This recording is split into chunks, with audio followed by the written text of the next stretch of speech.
بسم اللہ الرحمن الرحیم، السلام علیکم۔ آج کی ویڈیو میں ہم بات کریں گے چہرے کے دانوں کے حوالے سے کہ اس کے حوالے سے بہت سارے سوال آ چکے ہیں کہ چہرے کے دانوں سے جو خون نکلتا ہے کیا اس سے وضو ٹوٹ جاتا ہے؟ اگر ہاں تو کیسے، اگر نہیں تو بھی کیسے؟ تو آئیے جانتے ہیں اس ویڈیو کو دیکھتے رہیں۔ اس کے ساتھ ہی اگر ابھی تک آپ نے ہمارا چینل قرآن و دین سبسکرائب نہیں کیا تو لازمی سبسکرائب کر کے بیل آئیکن کو دبائیں تاکہ اس طرح کی معلوماتی اور دینی ویڈیوز آپ کو نوٹیفیکیشن میں سب سے پہلے مل سکیں۔ جیسا کہ ہم لوگوں کو اکثر معلوم ہے کہ خون نکلنے سے وضو ٹوٹ جاتا ہے، لیکن وہ کس حد تک ہو؟ اکثر لوگوں کے دیکھا گیا ہے کہ چہرے سے خون نکلتا ہے، یعنی کہ جب ان کے دانے نکل آتے ہیں اور دانے پھوٹ جاتے ہیں تو اس میں سے بلڈ نکل آتا ہے۔ کچھ کی مقدار زیادہ ہوتی ہے کہ وہ بہہ جاتا ہے، اور کچھ کی اتنی ہوتی ہے کہ وہ وہیں پر ہی جم جاتا ہے، یعنی کہ جتنا دانے کی شیپ ہوتی ہے اس کے اوپر ہی خون ہوتا ہے۔ تو یاد رکھیے کہ اس کا جواب بہت ہی سمپل اور بہت ہی آسان اور بہت ہی شارٹ ویڈیو میں آپ کو یہی دینا چاہوں گی کہ جو خون آپ کا جم جاتا ہے اسی پہ رہتا ہے، اس سے وضو نہیں ٹوٹتا۔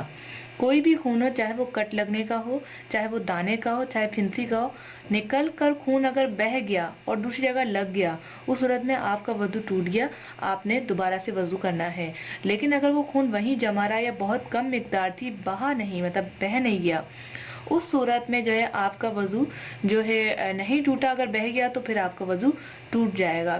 اس کے علاوہ اگر آپ جاننا چاہتے ہیں دانوں کا علاج تو آپ ہمارا چینل وزٹ کر سکتے ہیں، rising time health and beauty tips. وہاں پر دانوں کی انتہائی آزمودہ ٹپس میں نے شیئر کیے ہیں، وہ آپ ضرور دیکھیے گا تاکہ آپ اس مسئلے سے جلد نکل سکیں۔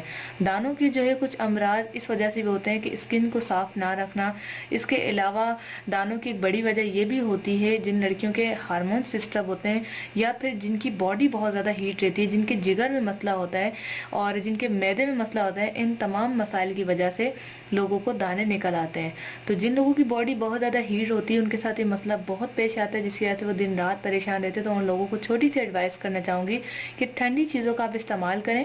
ٹھنڈی سے مراد کولڈ ڈرنکس پینا نہیں ہے بلکہ گھر کی سبزیاں کھانا ہے۔ جہاں پر آپ گوشت کی مقدار زیادہ یا مرغی کی مقدار آپ نے زیادہ کی ہوئی ہے وہ کم کر کے آپ سبزیوں کی طرف آئیں اور دالوں کی طرف آئیں، تو انشاءاللہ تعالی آپ کا یہ مسئلہ گھر بیٹھے ہی سالو ہو جائے گا۔ تو مجھے چھوٹی سی انفارمیشن آپ کو ضرور کام آئے گی، دوسروں کے ساتھ شیئر کریں اور مجھے دعاؤں میں یاد رکھیں۔ ملتے ہیں نیکسٹ ویڈیو کے ساتھ۔ Thanks for watching. اللہ حافظ۔